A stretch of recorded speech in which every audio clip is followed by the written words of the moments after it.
you get in life what you are really passionate for. I want to tell you a story about, a real story about a person who is a student of mine. This person doesn't have a huge bank account. I presume that she may have $1,000 or maybe at the most a couple, and not more than that. But then this person lives in a mansion or a semi-mansion. She has her own driver, a beautiful car, and that driver is also her bodyguard, and he is available 24 hours.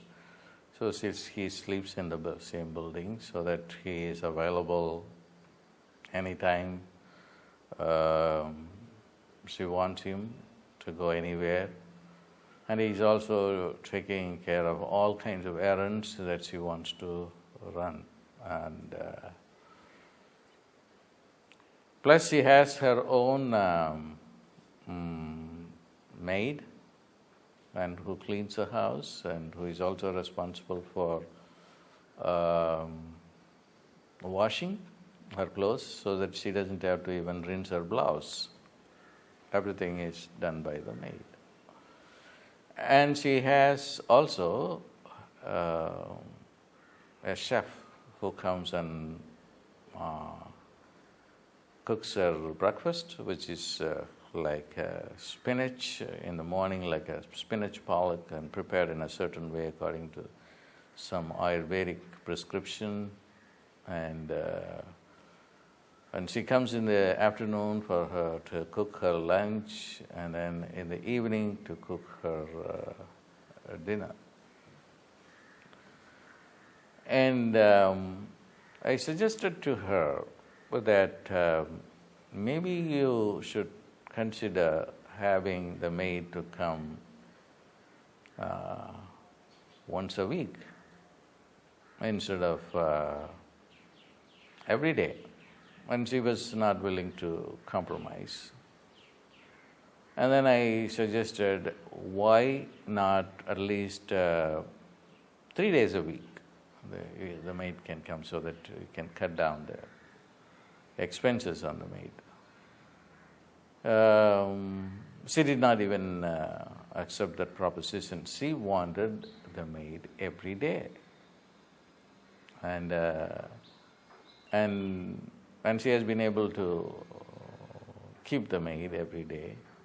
And I started looking at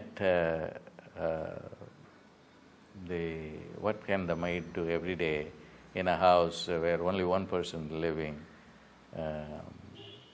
in a huge place. Well, the maid can keep the house immaculately clean, and then she can wash the clothes on a daily basis, which is an ideal thing. It is as if living in a hotel room. So in a hotel room, you don't have to make your own bed. So you just leave everything like that, and the maid comes and then makes the bed. So what lesson do we get from this is, if you are passionate about something, then you are going to get it. Regardless of whether or not you are making the money, or whether there are any other resources, all these resources will come. I have seen many people, even in the United States, having a lot of money, but they have to cook their own food because they are, for some reason, unwilling to have somebody to come to cook their food, either because they don't want to pay for the cook because it's very expensive there, or they are not thinking about anything, but they're just like a robot. And as far as the maid is concerned, they have only maids come there twice a month. The rest of the time they vacuum, they clean, they do everything. In spite of the fact that they can afford for all these things. So this reminds me of a great saint called Thiruvalluvar. He has been translated in many languages of the world. He is a Tamil saint who had an encyclopedic knowledge of everything, from love making to going to war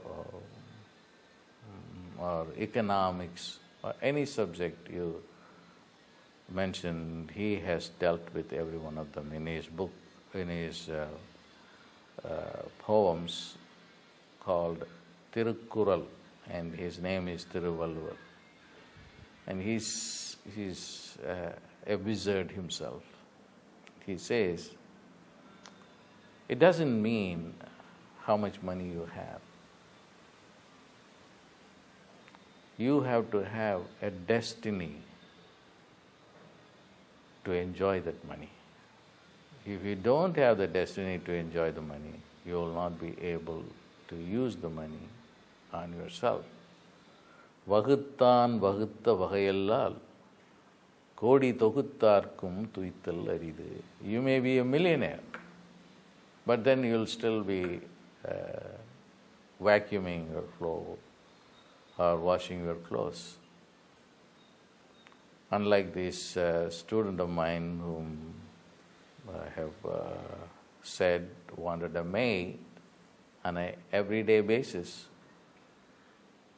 and it is ideal, and then she doesn't want to compromise on it, and as long as she's able to manifest it and maintain it, it's just fine. So the lesson is, you get what you are passionate about.